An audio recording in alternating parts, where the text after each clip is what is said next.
السلام علیکم۔ کتابوں کی دنیا میں خوش آمدید۔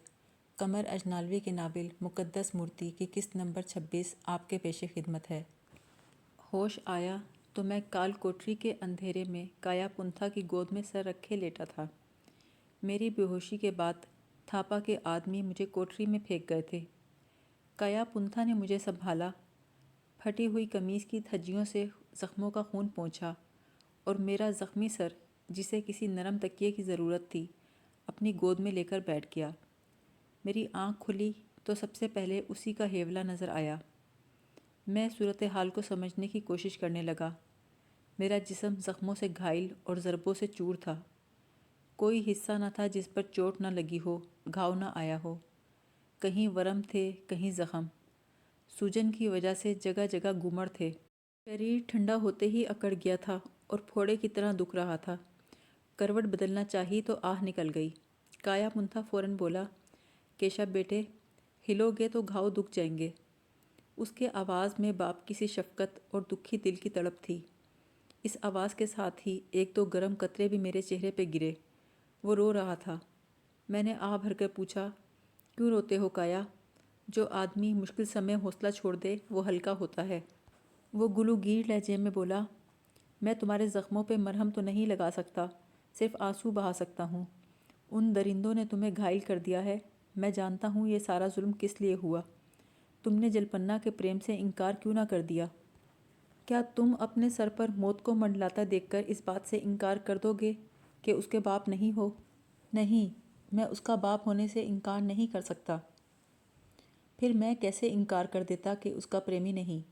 جو بات سچ ہے اس سے انکار نہیں ہو سکتا۔ جلپنا تمہاری بیٹی ہے تو میری بھی کچھ لگتی ہے۔ میں اپنے من میں پریم بھاؤ رکھتا ہوں، اس کے دکھ بانٹنا چاہتا ہوں۔ وہ پھوٹ پڑا، اسی بات کا تو رونا ہے۔ جلپنا کو چھڑاتے چھڑاتے خود اس بندی گھر میں پھنس گئے ہو، جہاں سے نکلنے کا کوئی راستہ نہیں۔ میں 5 برس سے یہاں ایڑیاں رگڑ رہا ہوں۔ اب میرے برے لکھوں کے کارن تم بھی مصیبت میں گرفتار ہو گئے ہو۔ میں اسے سمجھانے کی کوشش کرنے لگا۔ قدرت کا کوئی کام حکمت سے خالی نہیں ہوتا۔ میں جلپنا کی تلاش میں یہاں نہ آتا تو کیسے پتہ چلتا کہ تم زندہ ہو؟ تمہاری موت کا ناٹک اس لیے رچایا گیا تھا کہ کوئی تمہیں ڈھونڈنے کی کوشش ہی نہ کرے۔ اگر تمہیں پتہ بھی چل گیا ہے کہ میں زندہ ہوں تو کیا فائدہ؟ اب تو تم بھی یہاں کے بندی ہو۔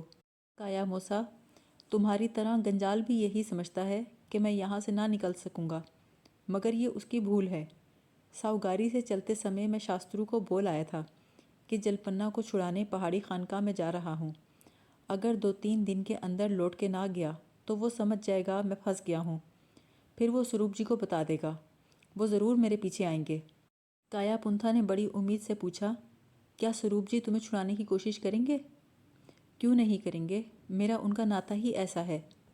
میں نے جلپنا کو اپنی دنیا میں واپس لے جانے کی سوگند کھائی ہے، کیونکہ جب تمہاری جیجی کو پتہ چلا کہ تمہارا سایہ اس کے سر سے اٹھ چکا ہے تو اس کے من پر قیامت بیت گئی۔ وہ اسے اپنی بہو بنانا چاہتی ہے۔ میں نے اسے وچن دیا ہے کہ جلپنا کو ساؤگاری سے نکال لاؤں گا۔ کایا پنتھا کی آنکھوں میں شکر گزاری کے آنسو بھی تھے اور پیار کی چمک بھی۔ بولا، چندر بالا بھی یہی چاہتی تھی کہ اگر اس کے لڑکی ہوئی تو تم سے بیاہ دے گی۔ جلپنا تو پیدا ہونے سے پہلے ہی تمہارے نام کر دی گئی تھی۔ کایا موسا، جلپنا میرے پریم کے دوش میں ساؤگاری سے نکالی گئی ہے اور 4 دن پہلے اسے اسی خانقاہ میں لایا گیا۔ کیا تمہاری اس سے ملاقات نہیں کرائی گئی؟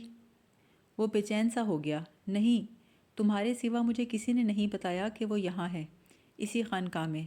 یہ کیسا اندھیر ہے! ہم باپ بیٹی ایک دوسرے کے پاس رہ کر بھی ایک دوسرے سے نہیں مل پائے۔ اس کا مطلب ہے کہ ابھی تک جلپنا کو بھی یہ نہیں پتا کہ تم زندہ ہو اور خانقاہ کے تہہ خانے میں بند ہو۔ ناگہاں مجھے کچھ یاد آیا۔ میں نے پوچھا، کیا جلپنا کے بدن پر چاند گرہن کا کوئی نشان ہے؟ کایا پنتھا اس سوال پر چونکا۔ ہاں، اس کی کمر پر روپے کے برابر گول سرخ نشان تھا جب وہ پیدا ہوئی۔ اس نشان میں چھوٹے چھوٹے باریک دانے سے تھے، مگر تم نے کیوں پوچھا؟ یوں ہی، میں اسے بتانا نہ چاہتا تھا کہ چاند گرہن کا وہی نشان اس کی بدنصیبی کی علامت بن گیا۔ میں نے ایک بار پھر کروٹ بدلنے کی کوشش کی۔ نہ چاہنے کے باوجود میرے ہونٹوں سے ایک چیخ سی نکل گئی۔ کایا پنتھا میری آواز سن کے تڑپا۔ وہ بڑا بے چین تھا، مگر کچھ بھی نہ کر سکتا تھا۔ ہلنے جلنے سے میرے شریر میں درد اٹھتا۔ میں نے ابھی تک کچھ کھایا پیا نہ تھا۔ میرے ساتھ کایا پنتھا بھی بھوکا تھا۔ کسیلی روٹیوں کے ساتھ پتلی دال کا گندا پیالہ جوں کا توں پڑا تھا۔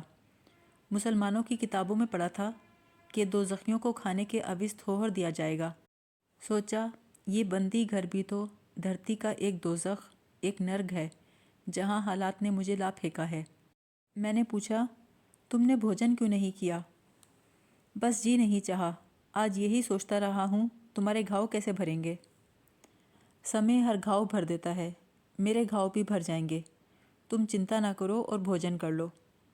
آج میرا جی اچاٹ ہے۔ پھر بھی اپنے شریر کی شکتی قائم رکھنے کے لیے تمہیں تھوڑا بہت کھا لینا چاہیے۔ کیا لینا ہے مجھے شریر کی شکتی سے؟ اگر تم کمزور ہو گئے تو میری دیکھ بھال کیسے کرو گے؟ نہ جانے میرے گھاؤ بھرنے میں کتنے دن لگ جائیں۔ ہاں، تمہاری دیکھ بھال کے لیے تو مجھے شکتی چاہیے، میں بھوجن کر لوں گا، مگر میرے اٹھنے سے تمہیں تکلیف ہوگی۔ میرا اوور کوٹ بستر کی طرح بچھا دو، میں اس پر لیٹ جاؤں گا۔ اس نے میرا زخمی سر بڑی احتیاط سے فرش پر رکھا۔ بایاں کندھا اور گردن بری طرح گھائل تھے۔ تھاپا بہادر نے اپنی ساری بہادری یہیں آزمائی تھی۔ اس کے بوٹ کی کھری نے میری کھال ادھیڑ دی تھی۔ جب سر فرش پہ رکھا تو لگا جیسے گردن پہ چھری چل گئی۔ انتہائی ضبط کے باوجود میری چیخ نکل گئی۔ میں جب تک کراہتا رہا وہ میرے پاس سے نہیں اٹھا۔ درد میں کچھ افاقہ ہوا تو اس نے جنگلے کے قریب بیٹھ کر چند لقمے کھا لیے۔ تھاپا بہادر اور اس کے پہرے داروں کے ہاتھوں سے پٹ کر میں خود اپنی نظروں میں گر گیا تھا۔ ذلت اور توہین کا احساس ہر اس پڑھے لکھے آدمی کو ہوتا ہے جو ایسے حالات سے گزرتا ہے۔ اب میں سوچ رہا تھا مجھے ابھی زمین کے پیٹ میں اپنا بستر نہیں بچھانا، بلکہ یہاں سے نکلنا ہے اور ایک ایسے دشمن سے نمٹنا ہے جو سمجھتا ہے کہ مجھے مات دے چکا۔ اب میں علم اور گیان کے ریشم کا غلاف اتار کر ایک نیا لباس پہن لوں گا، مگر اپنے دشمن تک پہنچنے سے پہلے مجھے اس کے بارے میں سب کچھ معلوم کرنا چاہیے۔ تب مجھے خیال آیا کہ کایا پنتھا کی کہانی کیوں نہ سن لوں، اس کے آئینے میں گنجال کی صورت نظر آ جائے گی۔ کایا موسا، پروہت گنجال کو تم سے کیا بیر ہے؟ تم نے اس کی کون سی بات نہیں مانی جس کی پاداش میں 5 برس سے اس بھیانک جگہ پہ قید ہو؟ میرا سوال سن کر وہ کانپ گیا۔ بولا میرا اس کا لکھا کچھ اور ہے۔ وہی تو پوچھ رہا ہوں۔ تم اپنی کہانی سناؤ گے تو میرا دھیان تمہاری باتوں میں لگا رہے گا۔ وہ مجھے اپنی کہانی سنانے پر تیار ہو گیا۔ میں اس کی کہانی اسی کے الفاظ میں بیان کر رہا ہوں۔ اس نے بتایا میرا باپ پنتھا گرام حکامتی کا ایک معمولی کسان تھا۔ یہ شہر کاچن اسٹیٹ کے پچھم میں دریائے چنون کے کنارے آباد ہے۔ پنتھا گرام بدھ دھرم میں گہرا وشواس رکھتا تھا، سادھوؤں اور بھکشوؤں کی بہت سیوا کرتا تھا۔ اسی شہر میں کاؤ نام کا ایک بہت بڑا زمیندار تھا جس کا دھان خریدنے دور دور سے بیوپاری آتے تھے۔ کاؤ کی اپنی کوئی اولاد نہ تھی۔ اس کا زیادہ وقت دھرم کے کاموں میں بیتتا تھا۔ اس نے کہہ رکھا تھا کہ مرنے کے بعد اپنی تمام زمینیں دھرم کے نام پر مندروں کو دان کر دے گا، مگر انہی دنوں اسے پتہ چلا کہ بعض سادھو مندروں کی کمائی ویشیا عورتوں پر لٹاتے ہیں، جن میں حکامتی کا پروہت بھی شامل تھا، جس کے ایک بدکار عورت سے تعلقات تھے جو رات کو مندر میں آتی اور صبح سویرے چلی جاتی۔ ایسی شرمناک کہانیاں سن کر کاؤ نے اپنی وصیت منسوخ کر دی اور مرنے سے پہلے ساری زمین میرے باپ پنتھا گرام کو سونپ گیا۔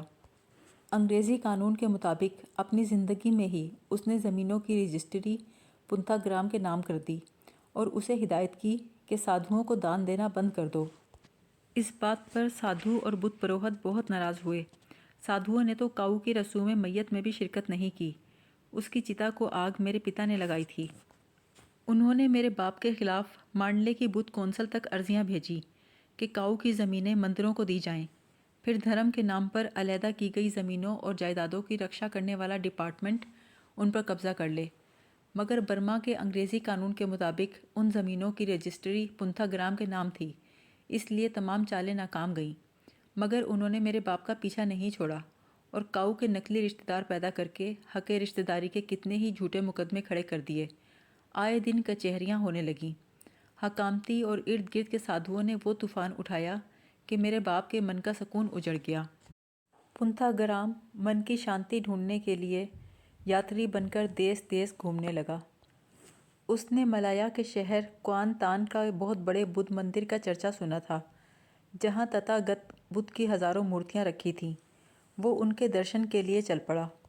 پنتھا گرام یہ منت مان کر چلا تھا کہ تمام پجاریوں کو کھانا کھلائے گا، اور اگر وہ تتھاگت کے اصولوں پر سچے دل سے کاربند نظر آئے اور روپے پیسے کے لالچی نہ نکلے تو وہ انہیں دان بھی دے گا۔ مگر کوانتان پہنچ کر وہ یہ دیکھ کر دنگ رہ گیا، جتنا بڑا وہ مندر تھا اتنے ہی سادھو اور پجاری آسودہ حال تھے۔ اسے یہ معلوم کرنے میں دیر نہ لگی کہ بدھ دیسوں کے ان گنت یاتری یہاں آ کر دان پن کرتے ہیں، جن سے مندر کے پروہت اور پجاری مالدار ہو گئے ہیں۔ پنتھا نے ایک پجاری گائیڈ کی خدمات حاصل کیں اور یاتریوں کے ہجوم میں تتھاگت کی مورتیوں کے درشن کرتا رہا۔ اس نے وہاں بہت سی تاریخی اور قدیم الایام مورتیاں دیکھیں۔ وہ مندر کے مہا پروہت تنگاسو سے ملاقات کرنے میں کامیاب ہو گیا، جو ملایا کے ایک قدیم بدھ خاندان سے تعلق رکھتا تھا۔ پنتھا گرام نے مہا پروہت کو بتایا کہ وہ یہاں من کی شانتی کے لیے آیا تھا اور تمام بھکشوؤں کو کھانا کھلانا چاہتا ہے، مگر یہ دیکھ کر اس کا دل بجھ گیا ہے کہ یہاں کے بدھ دولت کے پیچھے بھاگتے ہیں۔ مہا پروہت تنگاسو کہنے لگا، تم نے کھانا کھلانے کی جو منت مانی ہے وہ پوری کرو۔ اس بات پر نہ جاؤ کہ پجاری دولت کے پیچھے بھاگتے ہیں، وہ یاتریوں سے جو کچھ کماتے ہیں مندر کے خزانے میں جمع کرا دیتے ہیں۔ پنتھا گرام نے ایک شاندار ضیافت کا بندوبست کیا۔ جس وقت تمام سادھو کھانا کھانے میں لگے ہوئے تھے، وہ گولڈن سیکشن کی سیر کے لیے چلا گیا۔ پنتھا گرام دراصل مہا پروہت سے کچھ خاص بات کرنے آیا تھا۔ جب وہ بے آواز چلتا نائب خاص کے کمرے کے دروازے پر پہنچا تو اندر سے کچھ آوازیں سنائی دیں۔ کچھ الفاظ اس کے کانوں میں پڑے، جس سے اسے پتہ چلا کہ سونے کی چند قیمتی مورتیوں کو ایک خفیہ رستے سے اڑانے کی سازش ہو رہی تھی۔ چوری کی اس واردات کے لیے رات کے 1 بجے کا وقت مقرر کیا گیا تھا۔ پنتھا گرام یہ سن کر دنگ رہ گیا اور پروہت سے ملنے کی بجائے وہیں سے دبے پاؤں لوٹ آیا۔ قیمتی مورتیاں چرانے کی یہ سازش نائب خاص نے کی تھی۔ مہا پروہت اس کے بارے میں بالکل نہیں جانتا تھا۔ پنتھا گرام بغیر کسی ہچکچاہٹ کے مہا پروہت تنگاسو کے پاس پہنچا اور اسے تمام بات بتا دی۔ مہا پروہت اس سنسنی خیز اطلاع کو پا کر حیران رہ گیا۔ اس نے فوراً پولیس کو خبر دی اور درخواست کی کہ مندر کی خفیہ نگرانی کی جائے۔ اس کے ساتھ ہی ایک پجاری کو نائب خاص کی نگرانی پہ مقرر کر دیا۔ رات کے ٹھیک 1 بجے گلی سنسان پڑی تھی۔ طے شدہ پروگرام کے مطابق نائب خاص کچھ لوگوں کو ساتھ ملا کر ایک عقبی دروازے کا تالا کھول کر سونے کی مورتیوں کے سیکشن میں داخل ہوا۔ ابھی اس نے بڑی الماری کا تالا کھولا ہی تھا کہ اچانک کمرے میں روشنی ہوئی اور پولیس کے مسلح سپاہیوں نے انہیں ہر طرف سے گھیر لیا۔ نائب خاص اور اس کے ساتھ سازشی لوگ پکڑے گئے۔ کوانتان کے پولیس انسپکٹر کے ہمراہ مہا پروہت تنگاسو اور پنتھا گرام خود بھی موجود تھے۔ یہ محض اتفاق تھا کہ پنتھا گرام کو چوری کی سازش کا پتہ چل گیا اور اس نے مہا پروہت تنگاسو کو خبردار کر دیا۔ اس طرح بدھا کی قیمتی مورتیاں چوری ہونے سے بچ گئیں، جو اس مندر کا سب سے قیمتی سرمایہ تھیں۔ یہاں پنتھا گرام پر یہ بھید کھلا کہ 5 انگلیاں برابر نہیں ہوتی۔ دھرم استھانوں میں اگر برے لوگ ہیں تو کچھ اچھے لوگ بھی ہیں۔ اسے پہلی بار روحانی سکون ملا کہ اس کے کارن تتھاگت بدھ کی قیمتی مورتیاں چوری ہونے سے اور خوار ہونے سے بچ گئیں۔ مہا پروہت تنگاسو اس سے بڑا متاثر ہوا۔ اس نے کہا کہ بھگوان نے برما سے پنتھا گرام کو کوانتان اسی لیے بھیجا تھا کہ مورتیوں کی حفاظت ہو سکے۔ اس سیوا کے بدلے مہا پروہت نے پنتھا کو انعام دینے کا فیصلہ کیا، مگر پنتھا گرام نے انعام لینے سے انکار کر دیا اور کہا، اگر مہا پروہت مجھے کچھ دینا ہی چاہتے ہیں تو کوئی روحانی سوغات دیں جو میرے بے چین من کو شانتی دے سکے، کیونکہ میں صرف شانتی ڈھونڈتا پھر رہا ہوں۔ تنگاسو نے پوچھا، تمہارے من کو کیا چنتا ہے؟ پنتھا گرام نے حکامتی کے زمیندار کاؤ کی زمینوں اور علاقے کے بدھ سادھوؤں کے سارے قصے سنا دیے، جنہوں نے جھوٹے نالش کر کر کے اس کا سکھ چین تباہ کر دیا تھا۔ مہا پروہت نے سوچ بچار کے بعد صلاح دی، کاؤ کی زمینوں کا 7واں حصہ حکامتی کے بدھ مندر کو دان کر دو۔ پنتھا سوچ میں پڑ گیا، کیونکہ کاؤ نے منع کیا تھا کہ سادھوؤں کو دان نہ کرے۔ مہا پروہت نے بڑی باریک بات نکالی اور سمجھایا، کاؤ نے سادھوؤں کو دان دینے سے منع کیا تھا، مندروں کو نہیں۔ یہ بات پنتھا کی سمجھ میں آ گئی۔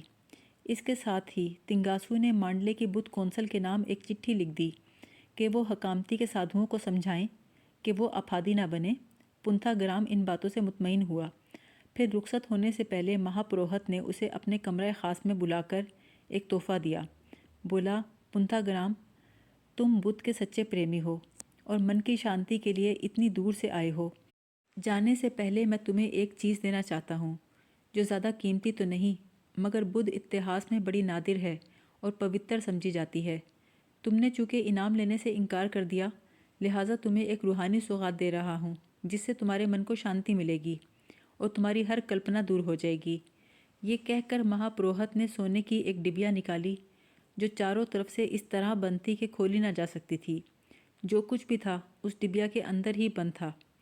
اس نے وہ ڈبیا پنتھا کے حوالے کرنے سے پہلے بتایا، اس ڈبیا کے ساتھ بدھ اتہاس کی ایک کہانی وابستہ ہے جو 2000 سال سے زیادہ پرانی ہے۔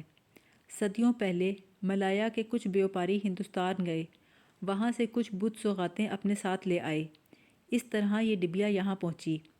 جو بیوپاری اسے لائے تھے انہیں ہدایت کی گئی تھی کہ ڈبیا کو کھولنے یا توڑنے کی کوشش نہ کریں۔ عجیب بات یہ ہے کہ یہ ڈبیا جہاں بھی رکھی گئی وہاں شانتی ہی شانتی رہی۔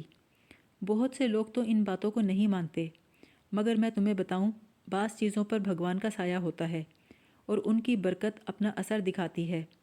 اسی لیے میں یہ پرانی اور روحانی سوغات تمہیں دے رہا ہوں، اور میری نصیحت ہے، کبھی اسے کھولنے یا توڑنے کی کوشش نہ کرنا اور اپنے گھر کی کسی محفوظ جگہ پہ رکھنا۔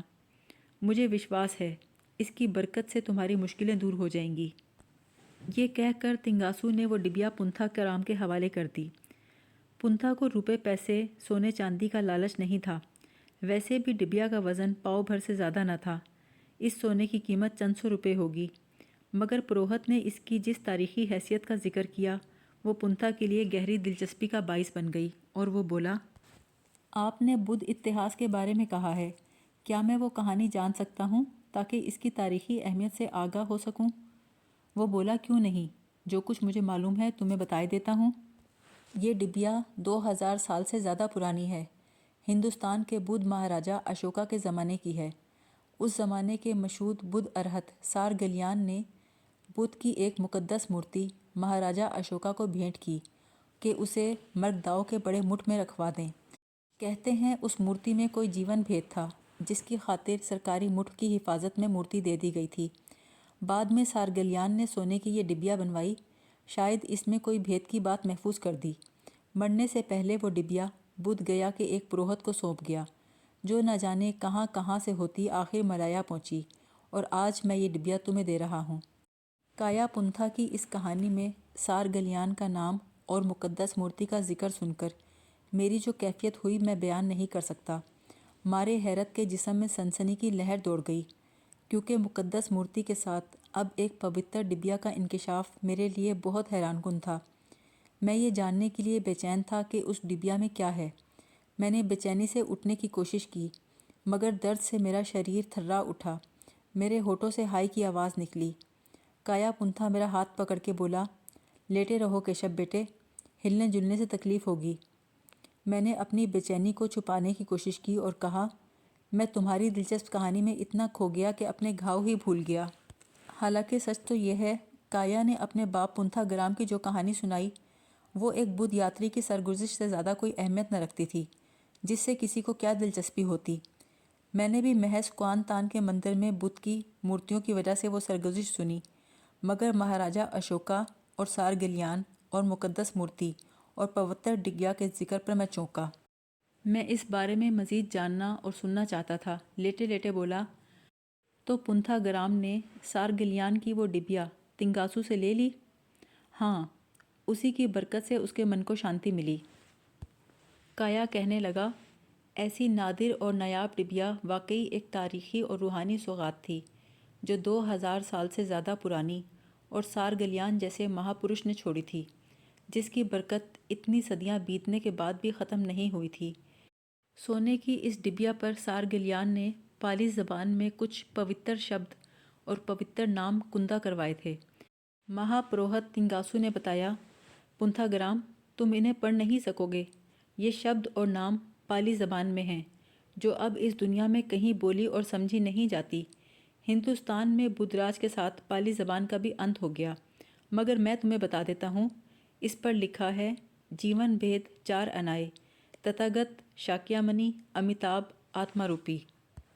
کایا پنتھا کی زبان سے یہ شبد سن کر مجھ پہ حیرت کا ایسا دورہ پڑا کہ کچھ ہوش نہ رہا۔ میں جوش میں اٹھ کر بیٹھ گیا۔ جھٹکے کے ساتھ اٹھنے کی وجہ سے زخموں میں ٹیسیں اٹھیں، نس نس میں چنگاریاں سی سلگ اٹھیں۔ کایا نے جو عجیب و غریب انکشاف کیا تھا، اس کے سامنے میں اپنی جسمانی تکلیف بھول گیا۔ وہ گھبرا کے پوچھنے لگا، کیا ہوا کیشب، تمہارا من تو ٹھیک ہے؟ میں تڑپ کے بولا، یہ بتاؤ پھر کیا ہوا؟ کیا پنتھا گرام کوانتان سے وہ ڈبیا لے آیا تھا؟ اب حیران ہونے کی باری کایا پنتھا کی تھی۔ پرسرار ڈبیا کے بارے میں میری بے چینی اور دلچسپی دیکھ کر وہ حیران رہ گیا، مجھے عجیب سی نظروں سے دیکھنے لگا۔ اس کے وہم و گمان میں بھی نہیں تھا کہ اس کی کہانی میرے لیے اتنی حیران کن ہوگی۔ کایا موسا، میں نے کچھ پوچھا تھا، اور میں سوچ رہا ہوں، اگر تم ڈبیا پر لکھے شبد اور نام سن کر اتنے بے چین اور پریشان ہو گئے ہو، تو جو کچھ میں آگے بیان کرنے والا ہوں اسے سن کر تمہاری کیا حالت ہوگی؟ تم میری چنتا نہ کرو، جو کچھ بتانا چاہتے ہو بتاتے رہو۔ وہ بولا، ہاں، میرا باپ وہ ڈبیا کوانتان سے لے آیا تھا۔ مہا پروہت تنگاسو نے آخری بات یہ بتائی کہ سار گلیان نے ڈبیا پر ایک ہدایت لکھی تھی، اور وہ یہ تھی کہ اس کے بھید کو کھولنے کا ادھیکار صرف اس آدمی کو ہے جو بھگوان شاکیا بدھ کی وہ مقدس مورتی حاصل کر لے جو ان کے پیارے شش آنند بھکشو نے بنوائی تھی۔ یہ ایک اور عجیب انکشاف تھا جو کایا نے کیا۔ مجھ پر حیرت کا ایک اور عالم گزر گیا، کیونکہ سار گلیان کی ڈبیا اور مقدس مورتی باہم لازم و ملزوم کر دی گئی تھیں۔ یعنی ڈبیا کھولے بغیر مورتی کے جوہر کو سمجھنا مشکل تھا، اور ڈبیا کھولنے سے پہلے مورتی کو حاصل کرنے کی شرط رکھ دی گئی تھی۔ میں جانتا تھا کہ آنند بھکشو نے اس مورتی میں بھگوان بدھ کے سر کی راکھ محفوظ کر دی تھی، مگر اس کا راز یا جوہر ڈبیا میں بند تھا، یعنی وہ مورتی کی جان تھی۔ اب میرے لیے مورتی کے ساتھ ساتھ ڈبیا کا حاصل کرنا بھی ضروری تھا۔ میں نے بالکل صاف اور واضح سوال کیا، اب کہاں ہے وہ ڈبیا؟ وہ حیران ہو کر بولا، تم ڈبیا کے لیے اتنے بے چین کیوں ہو گئے ہو؟ آرام سے لیٹ جاؤ، میں تمہیں سب کچھ بتا دوں گا۔ یہ کہہ کر اس نے مجھے کندھوں سے پکڑ کر لٹانے کی کوشش کی۔ ایک بار پھر میرے دکھتے جسم کو درد کی لہر سے گزرنا پڑا۔ میرے کرب کو دیکھ کر کایا بہت پریشان تھا۔ بولا، تمہارا شریر گرم ہے، کہیں بخار تو نہیں؟ میں نے کہا، شاید زخموں کی جلن ہے۔ بولا، کچھ دیر آرام کر لو، اٹھک بیٹھک سے زخم اور بگڑ جائیں گے۔ کایا موسا، تم اپنی کہانی کہتے رہو۔ کیشب بیٹے، اب میں اپنی کہانی نہیں کہوں گا، تم سن کر بے کل ہوتے ہو اور اٹھ کر بیٹھ جاتے ہو۔ تم ذرا اچھے ہو لو، پھر سن لینا میری کہانی۔ کئی منٹ تک اس نے کوئی بات نہ کی۔ میرا ذہن اس پرسرار ڈبیا کے تعاقب میں تھا۔ آخر میں بولا، کایا موسا، اس طرح سمے کیسے کٹے گا؟ سمے تو ہر حال میں کٹ ہی جاتا ہے۔ میں نے 5 برس کاٹے ہیں اس تاریکی اور تنہائی اور خاموشی میں، مگر مجھے تو یہ خاموشی ڈس رہی ہے۔ کچھ بولو، کچھ کہو، اپنی کہانی کہو نا۔ تمہارے بولنے سے میرا دھیان بٹا رہے گا۔ اچھا، تو میں اپنی رام کہانی سناتا ہوں۔ میرے باپ پنتھا گرام پر سادھوؤں کے کارن جو کچھ بیتی وہ تو تم سن ہی چکے ہو، اس کا بہت تھوڑا حال باقی ہے۔ کوانتان کی یاترا کر کے وہ حکامتی میں لوٹا تو معلوم نہیں پروہت تنگاسو کی چٹھی کا اثر تھا جو اس نے مانڈلے کی بدھ کونسل کو لکھی تھی، یا پھر سارگلیان کی پوتر ڈبیا کی کرامت کہ کچھ ہی دنوں میں کاؤ کی زمینوں کے سارے جھوٹے مقدمے خارج کر دیے گئے۔ پنتھا نے تنگاسو کی ہدایت کے مطابق زمینوں کا 7واں حصہ مندروں کے نام دان کر دیا۔ وہی سادھو جو اس کی آبرو اور جان کے دشمن تھے، اسے دھرم کا بیری اور ناستک کہتے تھے، اس کے پیار کے گن گانے لگے۔ کاؤ کے وہ جھوٹے رشتہ دار بھی نہ جانے کہاں غائب ہو گئے۔ میرے باپ کا خیال تھا یہ سب کچھ پوتر ڈبیا کی برکت کا نتیجہ ہے، جسے وہ جان سے زیادہ عزیز رکھتا تھا۔ مرنے سے پہلے اس نے وہ ڈبیا میرے حوالے کی اور کہا، میں نے اس کے بارے میں کسی کو کچھ نہیں بتایا اور دنیا کی نظروں سے چھپا کے رکھا ہے۔ اسی کی برکت سے مجھے شانتی ملی ہے اور میرے سارے کام سدھر گئے ہیں۔ تم بھی اس پوتر سوغات کی اپنی جان سے بڑھ کر حفاظت کرنا، نہ اسے کھولنا، نہ اسے توڑنا، نہ کسی کو دینا، نہ اسے بیچنا۔ مجھے وچن دو کہ میں نے جو کچھ کہا ہے تم ایسا ہی کرو گے۔ میں نے اپنے باپ کو وچن دے دیا۔